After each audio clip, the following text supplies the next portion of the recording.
Hello adventurers, and welcome back to my channel. I am a little bit tired today. I'm just gonna be very honest with you.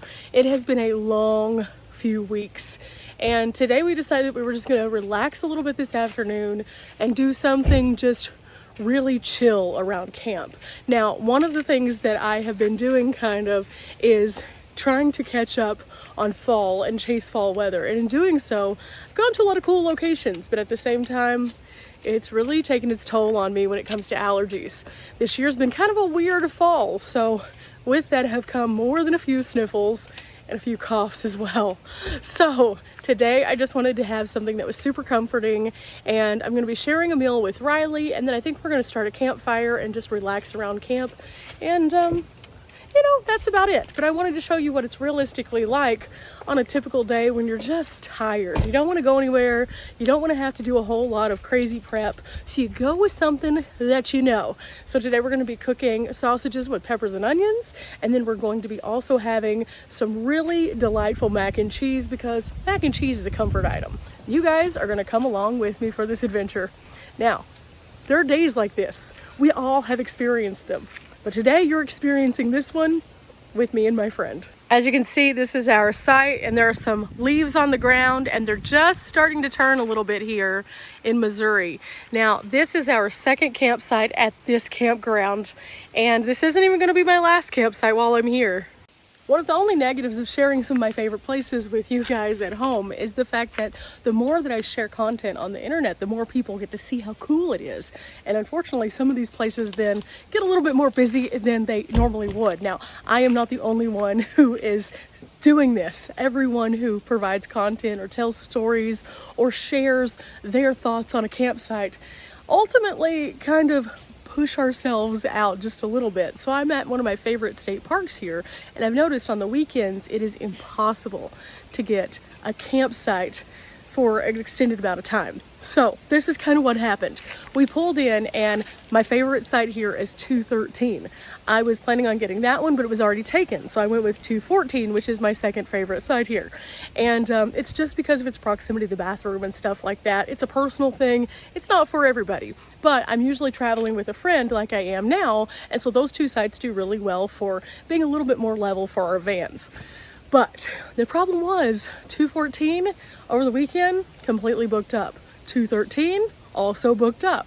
So I had to go out of my comfort zone and find a different site. So I am now staying in 280 for 2 days, and then on Sunday I'll be able to go back to 214 to stay for the remainder of my stay throughout the week.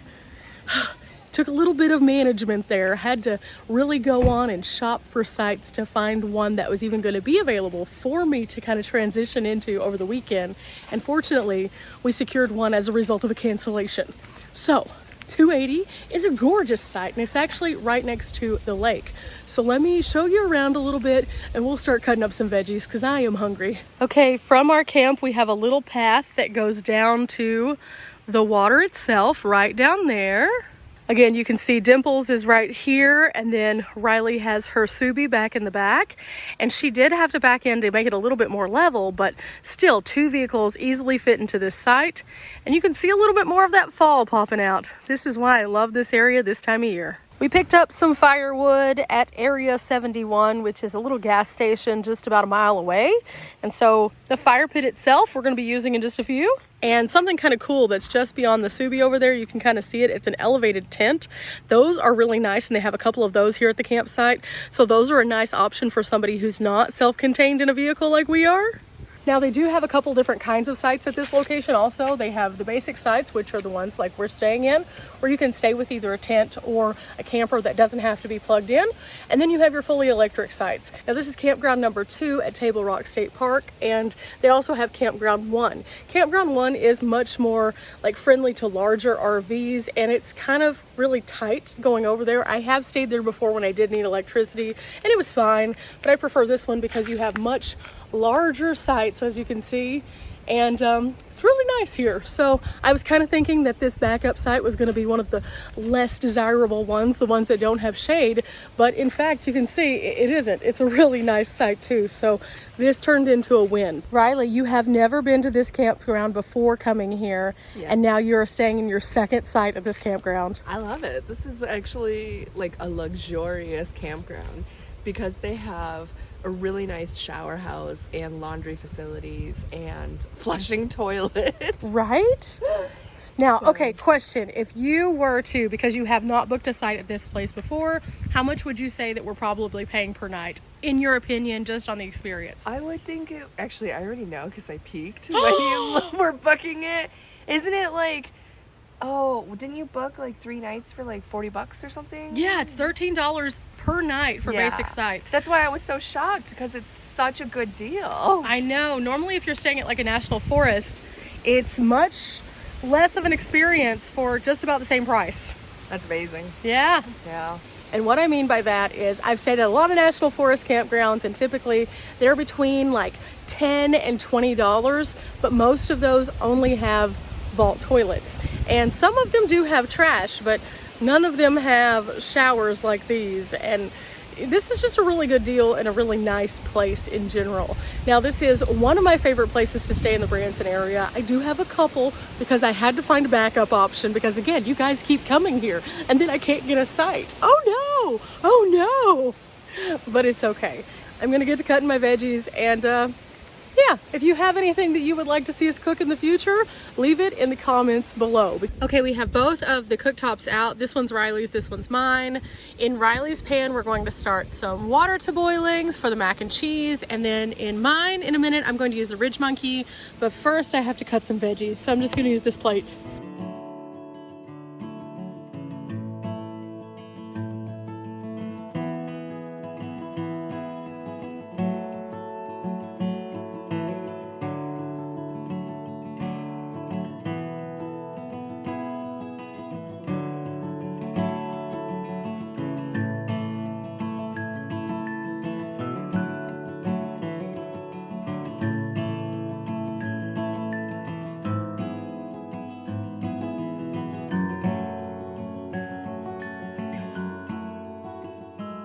So we have the sausages in. I'm gonna kind of lower the temperature on them so they can cook a little bit more slowly.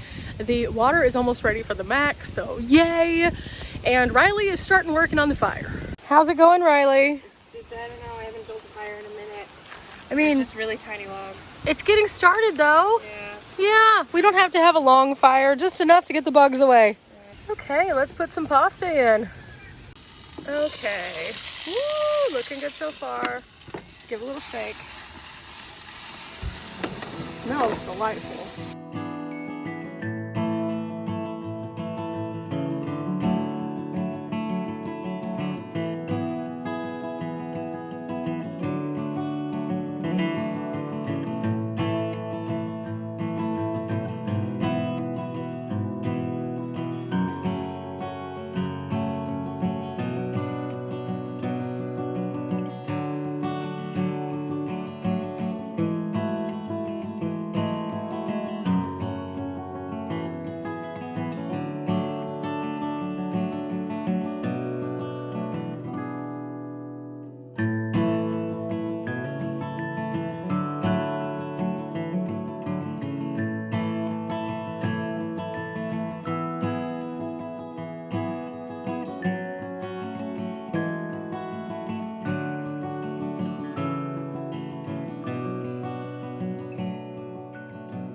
Okay guys, this is super simple. As you can see, it's just a box macaroni, some peppers, and then some sausages. It has a little bit of garlic butter, and it's gonna be delightful comfort food. That's the main thing I needed. And I think what we're gonna do is we're just gonna relax this evening and kind of kick back and not worry too much about anything. And that's the nice thing about being on the road like we are.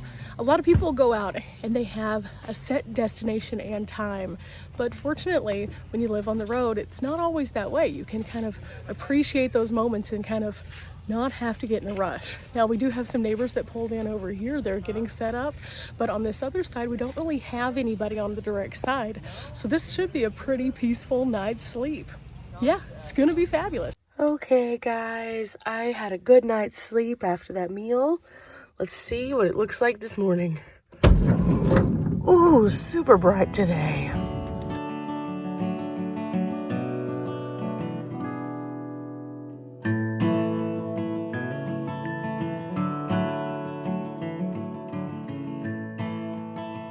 Day is already starting off really beautiful, and we are going to be going on some adventures today. But let me tell you, there's something just really nice about doing what we did yesterday, where we pull into a campsite and just cook a good meal and then kind of take it slow. You know, a lot of times on the road, I am going nonstop. And as I go nonstop, sometimes it can get a little bit overwhelming. And, you know, just like everybody else, I'm susceptible to the elements on the road. And so you have to do those things to safeguard yourself against getting where you don't feel so great. Sometimes it just means rest. And so, definitely whenever I felt the sniffles coming on, I knew I was going to have a rest day. And so I just had those comfort foods. I watched some movies. I relaxed. And it was very nice. I definitely encourage you that if you are going to be traveling, if you're going to be doing van life, if you're going to be experiencing life on the road for an extended amount of time, to start listening to yourself. Listen to your body. When your body tells you, hey, I'm tired, it's okay. It's okay. We all go through it. We all get very tired. We all get stressed out.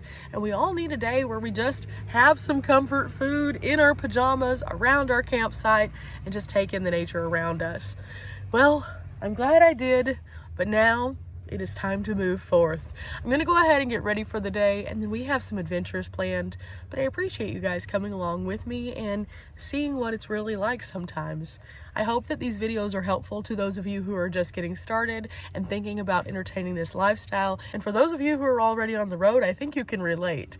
So if you are an experienced nomad, leave in the comments below what you do on these kinds of days, where you just don't quite feel like doing the most, but at the same time aren't ready to just lay down and sleep all day.